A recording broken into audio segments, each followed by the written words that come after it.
Hey everybody, so now we are on part 2, the actual conduction of the heart, and this is going to be a shorter video than part 1. It's just going to be over the conduction specifically, just because I think it's good to have this concept so that you know what is actually going inside the cell to cause that electrical stimulation of the SA node. All right, so in review, part 1 was just the basics. We talked about the graphing paper. We talked about how it's 0.04 seconds for one box, 0.20 seconds for a whole 5 boxes. Talked about how, now this P wave, I just want to make this more, I guess, apparent. The P wave is not this tall. It is just a little blurb on there. I did this just to exaggerate everything. So this is not to scale. This is just to exaggerate so you can see clearly that there is a P wave, a QRS, and a T wave, okay? And then we also talked about the SA node, and it's 60 beat per minute. The AV node, 40 beats per minute. If the SA node fails, or the SA node will kick in if the body does not kick in based on exercise or whatever disease process. Bundle of His, which is 20 beats per minute. And then we have our left and right bundle branch. And I also forgot to tell you about these fibers, which are the Purkinje fibers. I always was able to remember that pretty well because it's just kind of fun to say, Purkinje. So these little guys right here are the Purkinje fibers. I forgot to say that in part 1, so if you moved on to part 2, you got a little more information. And then the septum right here, and we talked about some abnormalities that you can have with the septum. You can also have it up here as well. And then we went over the parts of the heart. Blood comes in from the body, deoxygenated, goes into that right atrium, goes down into the tricuspid valve. Remember, tri is first. And then we go into the right ventricle. And I think in part 1, I accidentally said this was the left ventricle. It is not. Right side, right, left, left. Just want to clarify that too. So the right ventricle goes up into the pulmonary artery to go to the left and right lung, which gets oxygen. And yes, this is the phenomena, artery that is deoxygenated. Arteries typically are oxygenated blood. So it would typically be red, like the myocardium here and the aorta and the thoracic aorta. But it is not that way. So it goes into the pulmonary artery, deoxygenated, goes to the left and right lung, into the little alveoli, gas exchange occurs. That'll be another video.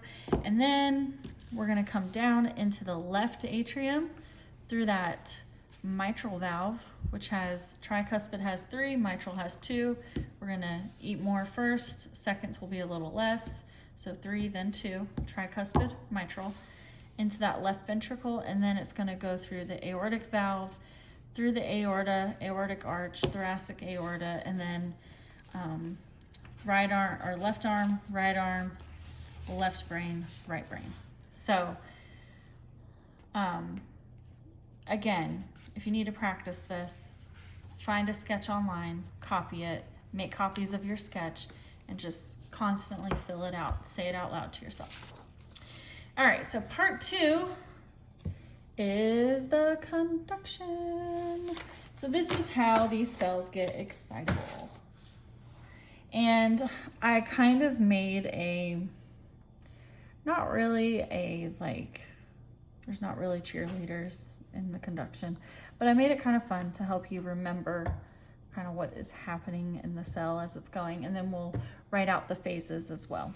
But I wanted to illustrate it first. Okay, so all right, so we have our cell, and this is the cell in the last phase, phase 4. And this is when the cell is the most negative. It is resting. It has been repolarized, and it's just chilling out. But it's negative because all of its friends are gone. It's sad. So that is phase 4.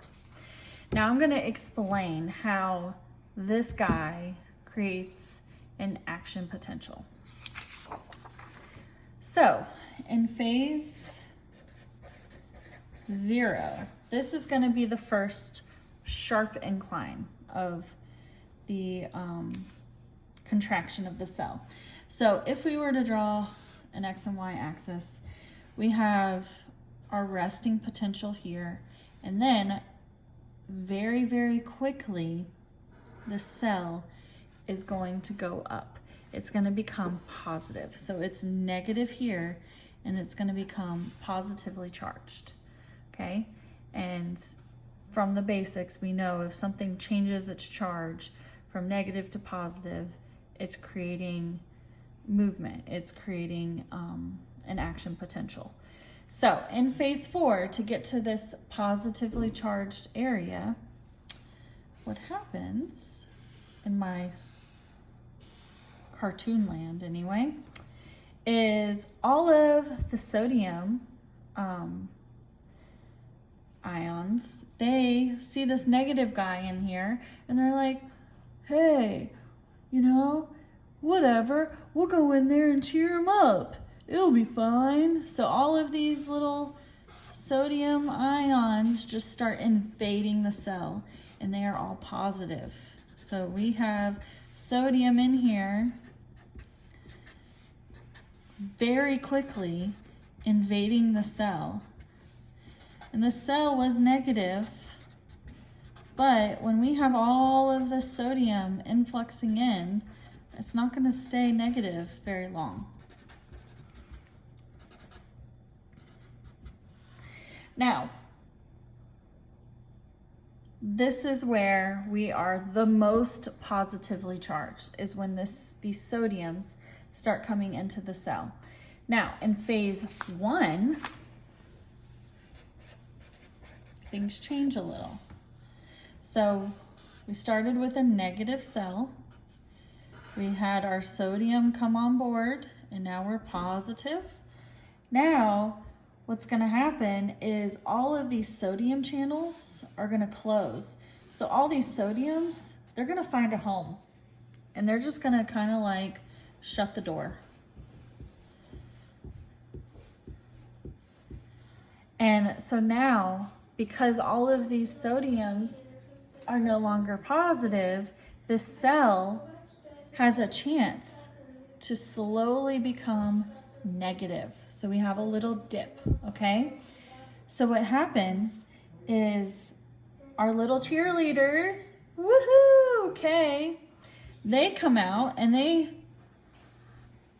start looking for some friends.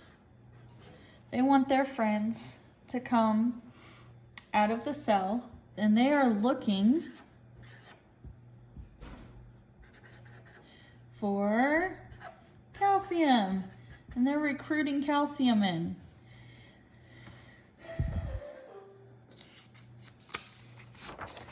So we're going to go back to our graph.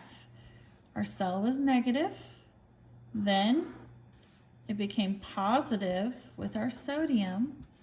We had a little dip as those sodium channels closed, but then our friend K came out of the cell, which is going to make it a little more negative, but for good cause. These little cheerleaders are trying to get our calcium crows back into the cell, which keeps the cell positive for longer. So it's a little plateau, okay? So this is phase 2. So all of our sodium channels have shut. All of our sodium channels have shut. Our K has gone out of the cell, but now we've got calcium coming in. They're flying in. There are calcium crows. Woohoo! Caw-caw, caw-caw. You get it? They say it twice because it's calcium 2+. Ha ha ha. Okay. So now the calcium is all in here. We have plateaued, but the potassium, they're kind of just like the sodium. So in phase 3, we have our sodium, right? It's over here.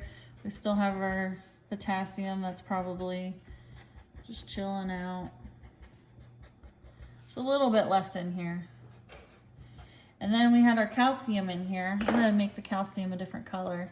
So our calcium now went home.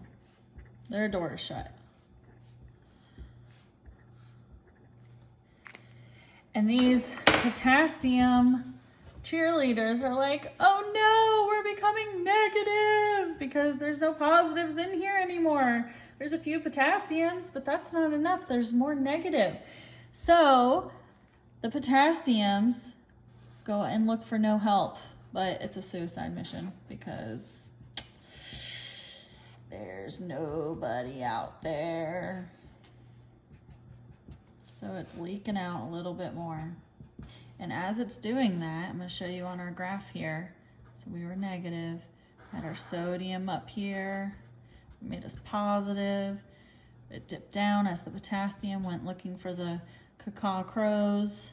The crows kept it at the plateau because they're positive and they flew in to save the day.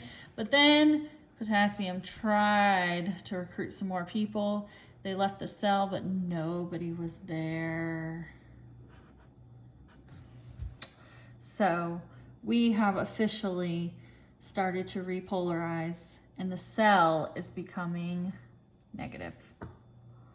So then we end up going right back to our phase 4, which is our resting potential. So this cycle happens over and over and over and over and over. So imagine if your heartbeat was 120. That's how fast it's happening. Imagine if your heartbeat is 40.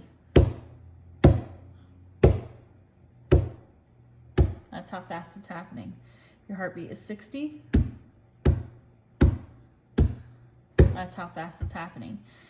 If your heart is in VFib, that's how fast it's happening.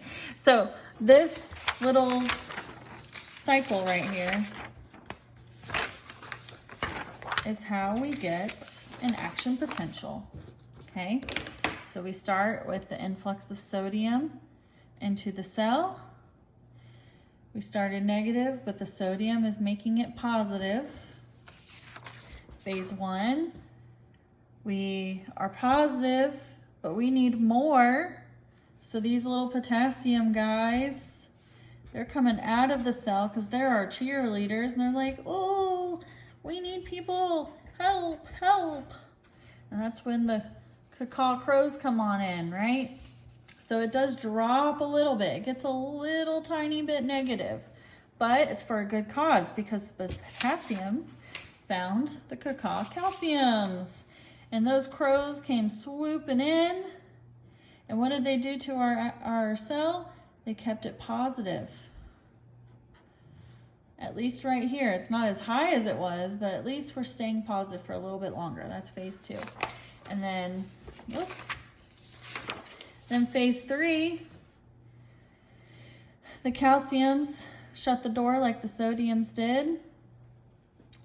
And it stops because we're becoming negative. But what makes it worse is the cheerleaders think they can find some more help. And unfortunately, they don't find more help. So this cell becomes more and more negative. And then we end up right back where we were before at phase 4, which is the resting potential. Okay, so those are the phases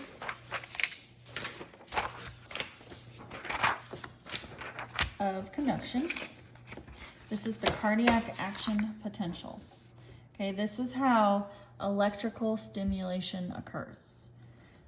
And that is why it's very important when you have a patient, and I work in the cardiac ICU right now, and I will have a patient whose heart is doing every single arrhythmia that you can think of.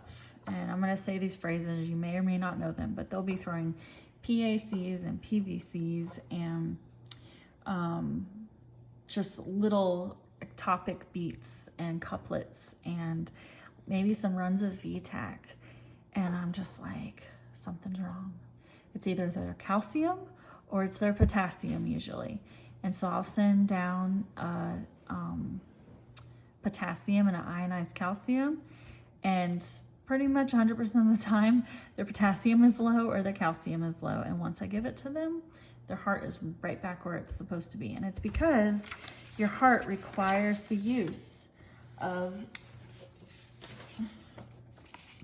potassium and calcium and sodium. Now, the body has sodium regularly. And if your patient is low on sodium, your patient's going to have a lot of other signs and symptoms of confusion and things like that. And sodium is not something that you can just say, oh, here, have a lick of salt. It doesn't work that way. You have to bring their sodium up very, very slow because it can cause brain swelling. So the two electrolytes we can replace readily are potassium and calcium. And it's very important during the conduction of an electrical impulse of the heart to make sure that these two, and if you see an arrhythmia or a dysrhythmia, very important that you check these two electrolytes, because you want to make sure that this is correct. Now, if the heart is having arrhythmias and their electrolytes are on point, that is when you have to think that there's something wrong with the heart anatomically, like they need surgery. Or I had a patient whose electrolytes were normal and he kept going into VTAC and we had to keep shocking him. I think he got shocked probably 10 times on my shift and many, many times on other people's shifts for multiple days. It was horrible. So, but he had ablations done to his heart to kind of calm it down because it was just extremely irritable. Had nothing to do with the electrolytes. So first go to, when you see a lot of ectopy on the waveform, is to check the electrolytes. If those are not right, then that's when you give a shout out to the provider and say, hey, so this is happening. My electrolytes are fine. I checked those first because they're gonna want you to do that. And I got an EKG because they're gonna want you to do that as well. And everything looked fine minus the ectopy. What would you like to do? And they'll probably order an echo and go from there. So very, very important to go to the basics, and that's what we're doing here. So that is the conduction of the heart. I hope that helped you understand it a little bit better. I know it's silly with my cheerleaders and my Crow 2.0, but you know, whatever you can do to help remember simple thing or complex things and make them more simple, that's all I care about. So again, my name is Lauren. I'm a RN, and I hope you enjoyed this video. Please subscribe.